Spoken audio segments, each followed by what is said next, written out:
The ATF suffered another defeat, so let's go ahead and talk about it.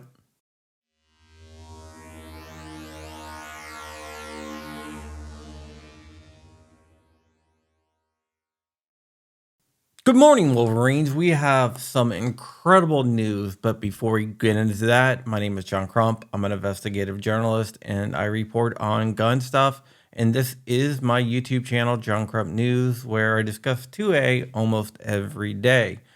Now, let's go ahead and talk about the case. The case is National Association for Gun Rights versus Garland. This is also known as the Force Reset Trigger case. This involves the National Association for Gun Rights, a couple plaintiffs, and rare breed triggers. They sued the federal government over the federal government classifying the FRT-15 as a machine gun. Earlier on, the plaintiffs were able to get a TRO, temporary restraining order, and a preliminary injunction against the ATF of enforcing its unconstitutional laws, where it determined that the Force Reset Trigger was a machine gun, which you know, and I know it's not, because it's a single function of a trigger. The trigger has to reset between each shot. The ATF was trying to claim, since it was forced to reset, that it was a machine gun and not a semi-automatic rifle if you stuck it in an AR-15, which I totally disagree with, and most gun experts disagree with. But the ATF went ahead and tried to bust people for having force reset triggers. Now, since this case started, there was a few other cases that made it all the way to the Supreme Court, and the Supreme Court ruled favorably for gun rights. One of those cases is Cargill, which involves Michael Cargill, who sued over bump stocks. And they determined that the ATF did not have the statutory authority to change the definition of machine gun to make a bump stock a machine gun. And that case is going to weigh heavily in the NAGR versus Garland case, because they tried to do the exact same thing, even though that the force reset trigger did not fit into the definition of a machine gun. They tried to change the definition to make it a machine gun.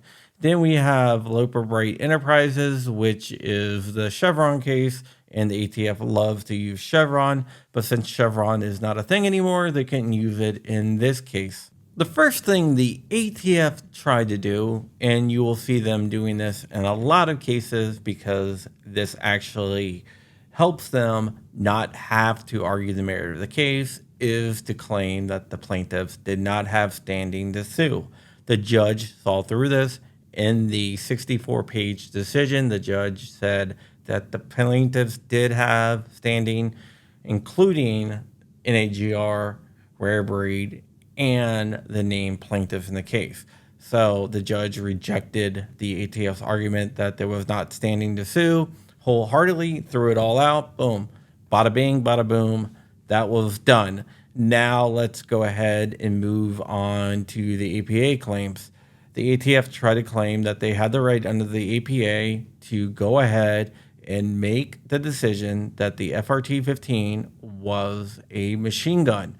The judge once again rejected their claim. If you remember in Cargill, that was an APA case, and they said that the ATF overstepped their boundaries and violated the APA. And that case was a blueprint to this case. So the judge ruled that the ATF did not have the authority under the APA to designate the force reset trigger as a machine gun, because it does not meet the statute set out in the National Firearms Act and also the Gun Control Act as being a machine gun. It works by the trigger resetting. If the trigger did not reset and you just applied pressure and the gun fired over and over again without the trigger resetting, that would be the definition of a machine gun. But since this did not do that and it had to reset between each shot, it is not a machine gun under the NFA or GCA. The judge issued a summary judgment in favor of the plaintiffs, meaning that Rare Breed and AGR and the named plaintiffs won their case, the ATF got smacked down again. This is a summary judgment. So that means that the ATF will have to appeal to the Fifth Circuit Court of Appeals to get anything done to reverse this. And we all know where the Fifth Circuit Court of Appeals lands on that. So they have a very long road and a very high mountain to climb to get this reversed. I don't know if they will appeal or not because it is a losing cause in the Fifth Circuit, and it also appears to be a losing cause in the Supreme Court.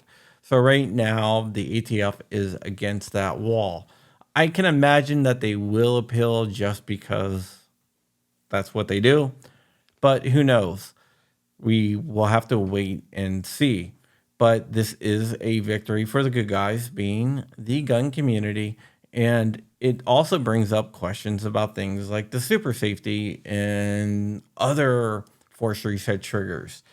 If the FRT 15 is not a machine gun because it resets between each shot, then theoretically, the super safety is also not a machine gun because it resets between each shots. Very, very interesting situation that we have here, but this is definitely a victory for our side. And I salute NAGR and Rare Breed Triggers for their victory. And keep up the fight, guys. You're doing a great job. All right, guys, that is it for me. I am going to go to bed now because it's actually late at night, but you guys will be seeing this in the morning. Remember, at blackswantactical.com, we have one of each of the two axes that we have that's still for sale. So yeah, with that, we are out of here. Stay vigilant, stay free, keeping the fight. I will talk to you guys later. Bye.